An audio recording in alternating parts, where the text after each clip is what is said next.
Ladies and gentlemen, she is the woman who made Hermione Granger her own. Please welcome to the stage the gorgeous Emma Watson. If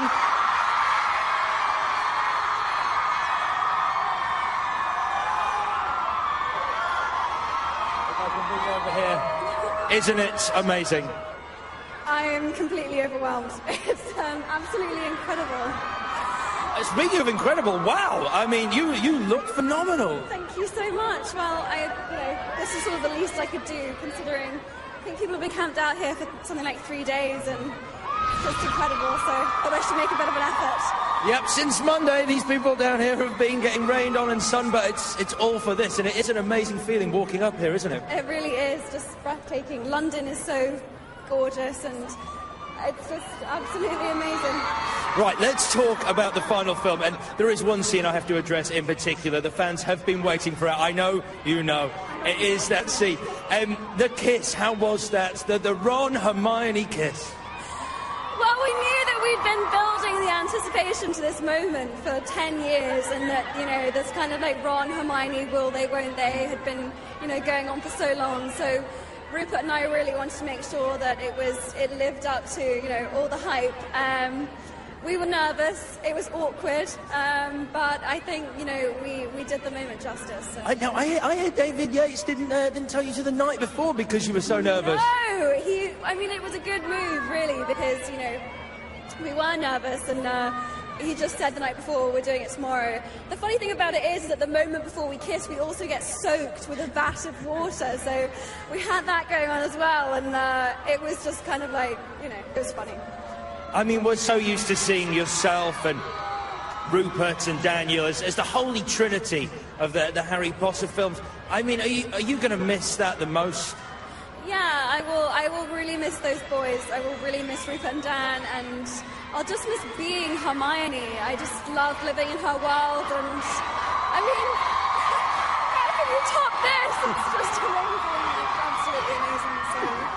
Do you have one memory that sticks out for you in the 10 years you've been making these films? For me, the memory that really sticks out was the first moment that I walked into the Great Hall and I saw all the flambeaux lit and the food on the tables, and the whole thing set and dressed with the original cast: Richard Harris, Maggie Smith, Alan Rickman, and just thinking that it was just so beautiful and even better than how I'd imagined it in my head, and I got to be a part of it, and it was just amazing. And your character, Hermione, I mean, you really made her your own. She was the girl the glue who held the guys together. In this final film, she really becomes even more heroic. How would you say that Hermione changed over the 7, 8 films now? I think, in the early days, she was just very eager to please, very eager to do well, and sort of very blinded by that. And she became a much more subtle, much more interesting character as the films developed, and you saw a bit more of her insecurities, and she became a bit more likable, and she decided to follow her heart in the end rather than her head, and that was a big thing for her, and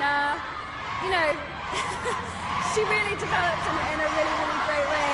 Thank you. Well, I'm going to let you go and enjoy your premiere, but before I do you have a message, not just for the thousands of fans here in Trafalgar Square, but all the millions of fans watching across the world online? It's overwhelming to try and find the words to say what I want to say, but I've just been so privileged to play this role and be part of these films, and just thank you so much for all of your love and support, and for just embracing all of the work that we did, and I just have had the most amazing 10 years of my life, and just thank you so much. Thank you. Ladies and gentlemen, the wonderful Emma Watson.